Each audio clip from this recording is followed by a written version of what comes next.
आता यानंतर बातम्या सविस्तररित्या पाहूयात। पहिलीच बातमी, पोलादपूर येथे रस्त्यावर आंबेनळी घाटामध्ये रविवारी रात्री भीषण अपघात झाला आणि या अपघातामध्ये स्कॉर्पिओ गाडी तब्बल 1000 फूट खोल दरीत कोसळली आणि हा भीषण अपघात झाला आणि या अपघातामध्ये 8 जणांचा मृत्यू झाल्याची प्राथमिक माहिती समोर आली आहे। पहाटे 2:45च्या सुमारास हा अपघात झाला आणि अपघातग्रस्त सर्वजण साताऱ्यातील कोरेगाव तालुक्यातील आसगाव येथील रहिवासी असल्याची माहिती समोर आलेली आहे। दरम्यान या ठिकाणी सध्या रेस्क्यू ऑपरेशन सुरू आहे। आतापर्यंत 5 जणांचे मृतदेह सापडलेले आहेत। इतर तिघांचा शोध इथे सुरू आहे।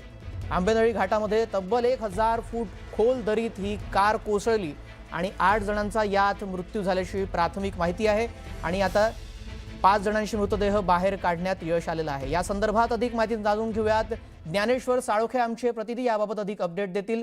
ज्ञानेश्वर, अतिशय भीषण असा हा अपघात झालेला आहे, रात्रीच्या सुमारास झाल्याचं कळतंय। 8 जणांचा मृत्यू झाल्याची माहिती आहे, 5 जणांना बाहेर काढलाय। शोध मोहीम कुठपर्यंत आलेली आहे, कशा प्रकारे तिथे रेस्क्यू ऑपरेशन सुरू आहे, काय अधिकची माहिती? आपण पाहतोय कार थेट 1000 फूट खोल दरीमध्ये इथे कोसळली। आंबेनळी घाटामध्ये हा भीषण अपघात झालेला आहे। मुंबई गोवा महामार्गावर हा भीषण अपघात झाला। रायगडच्या आंबेनळी घाटामध्ये ही कार कोसळली आणि भीषण अपघात झाला। या संदर्भात अधिक अपडेट जाणून घेऊया। चंद्रकांत बनकर आमचे प्रतिनिधी अधिक माहिती देतील। चंद्रकांत, सध्या रेस्क्यू ऑपरेशन सुरू असल्याचं कळतंय। 3 जणांचा मृतदेह अजून काय सापडलेला नाहीये। कुठपर्यंत रेस्क्यू ऑपरेशन आलंय, काय सध्याची स्थिती तिथली? रेस्क्यू ऑपरेशन जे आहे हे अंतिम टप्प्यात आले आहे, कारण पोलादपूर ते महाबळेश्वर या मार्गावरती हा अपघात झालेला आहे आंबेनळी घाटामध्ये, की जो हा भीषण अपघातांचा एक घाट आहे असं समजलं जातं। कारण काही वर्षापूर्वी देखील मोठे मोठे अपघात या ठिकाणी झालेले आहेत। जे पोलादपूर ट्रॅकर्स आहेत, महाबळेश्वर ट्रॅकर्स आणि प्रतापगड ट्रॅकर्स, हे यांच्या मदतीनं 1000 फूट खोल दरीत कोसळून मृतदेह जे आहेत हे बाहेर काढण्याचं जे आहे ते काम सुरू आहे। आतापर्यंत 5 मृतदेह काढण्यात आलेले आहेत आणि उर्वरित जे आहेत ते देखील या ट्रॅकर्सच्या मदतीनं पोलीस जे आहेत हे मृतदेह बाहेर काढत आहेत।